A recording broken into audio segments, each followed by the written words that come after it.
What's happening, everyone? Nicky Hawkins here, West Ham Fan TV. Just back again with another video. We're going to be covering everything over on Friday Night Pint tomorrow, so tune in for that. I was going to do musings today, but obviously the musings is it was all based around the Super League, and obviously that's collapsed.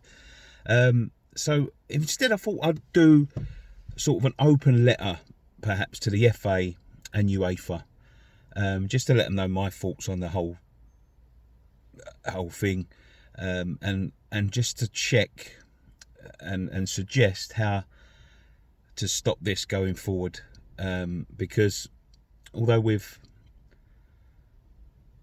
sort of batted the snake back into its little lair, I'm sure the snake will rear its head once again further on down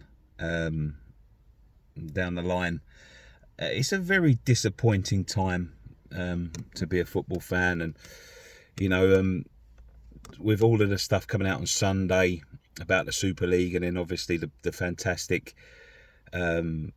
victory that the fans got, the Chelsea fans that protested, started the ball rolling really, and a couple of them clubs got cold feet and a collapse happened.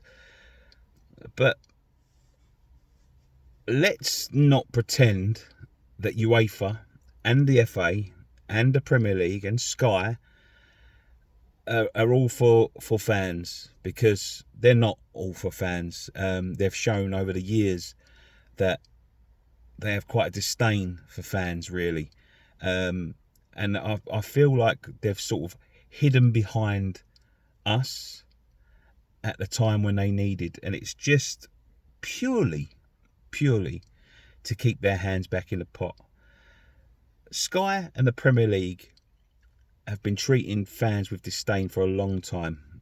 The match-going fans have always been secondary in their thoughts. They don't give two hoots about us, and that shows by putting matches and changing matches to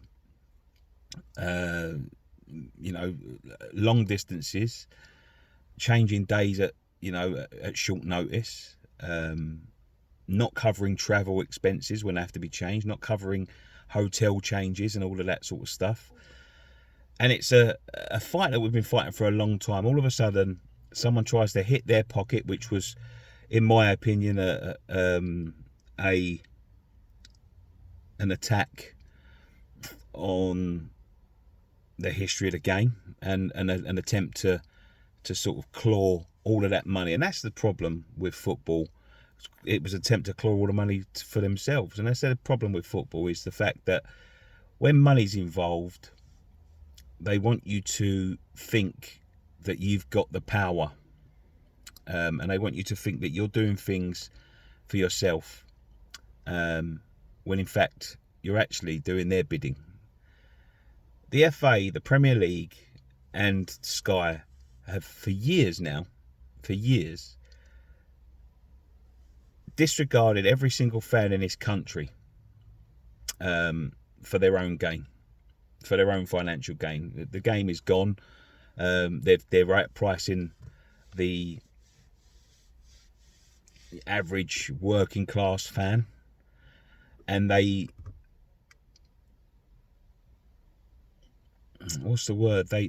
point the model towards the casual viewer paying the Sky subscription.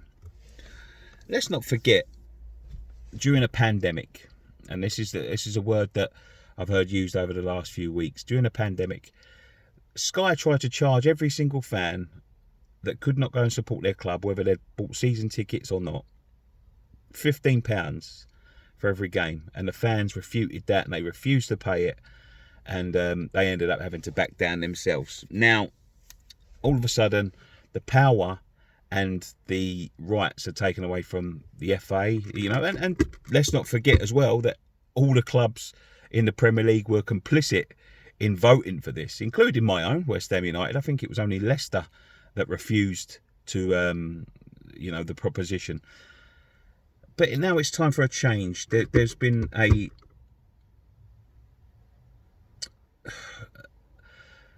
unification of fans in fighting this greed, and it was a new greed, but the problem is that the existing greed already exists.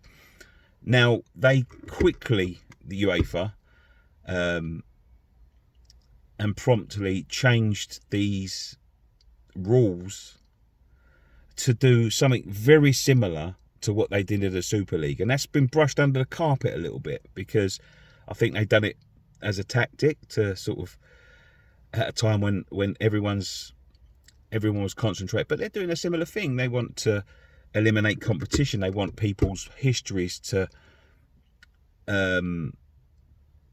determine whether or not they're going to get in a competition.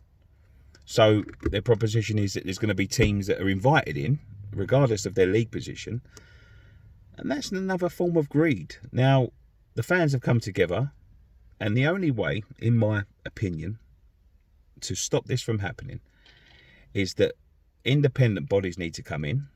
Independent bodies, or the 50+1 rule, which gives the fans a seat on the ball. Not just, we've seen it with West Ham, not just talking to these independent associations and paying them a bit of lip service, but actually giving them a seat and the power with the 50+1, same as the Germany model,